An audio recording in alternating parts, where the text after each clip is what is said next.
We were now approaching the end of our Chilean adventures.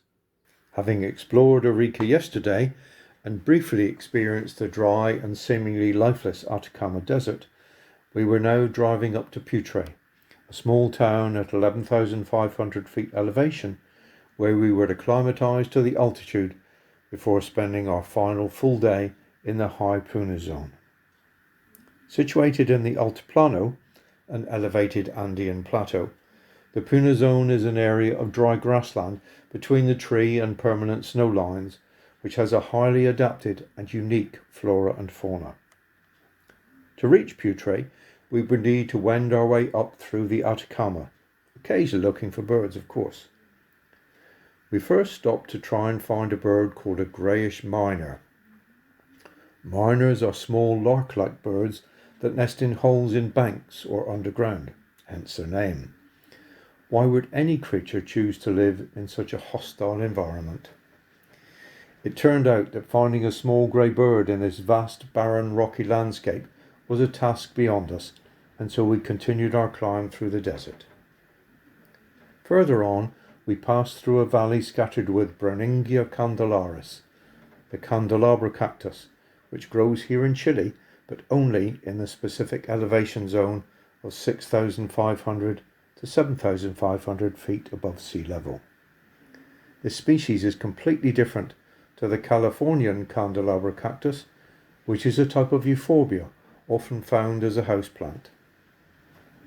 Our next stop was at the grandly named International Cafe, which was actually a rather scruffy establishment where we purchased soft drinks. Here we clambered out of breath around the hillside. It was worth it though, for we found two very smart species, black-hooded Sierra finch and dark-winged canastero. Up to now, the road had been tarmac and in good condition. That abruptly ceased as we moved onto a dirt road for the next stage of our journey to Putre. Up until the Pacific War of 1879 to 1884, Bolivia had access to the Pacific through its coastal territory. However, this was lost when Chile defeated a Peruvian-Bolivian alliance.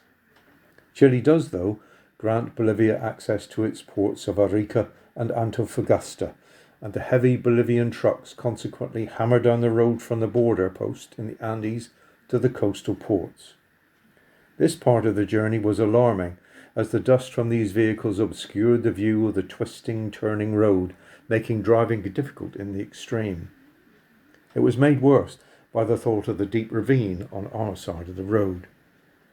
It was here our driver proved his mettle, as he skillfully negotiated a way around the bends and through the dust. Most vehicles do get through this road without problem, but not all. As recently as 2006, a bus carrying American tourists plunged into a ravine, killing 12 of its passengers. We, though, did make it to Putre without incident and stopped at a viewpoint above the town where we found a straight-billed Earthcreeper, our last bird of the day. It was then down to our accommodation for the next 2 nights, the Hotel Las Vacunas. It was basic, but with Putre being so isolated and only having a population of 1,500, we weren't expecting 5-star luxury. What we were expecting was hot water, but that appeared to be a bit of a lottery. Fortunately, I was one of the lucky ones. It did take an age to come through, but my patience was rewarded with a lovely hot shower. The staff were wonderfully friendly and helpful. I ordered wine with my evening meal, but was advised against it, as apparently the effects are more potent at high altitude. Shame. I was, however, offered coca tea instead. This is a herbal infusion supposed to prevent altitude sickness. The leaves of the coca plant are often chewed by the native inhabitants of the high Andes in Chile, Peru and Bolivia. Not being sure that it was actually legal, I decided against it and trusted that a day of acclimatization would be enough.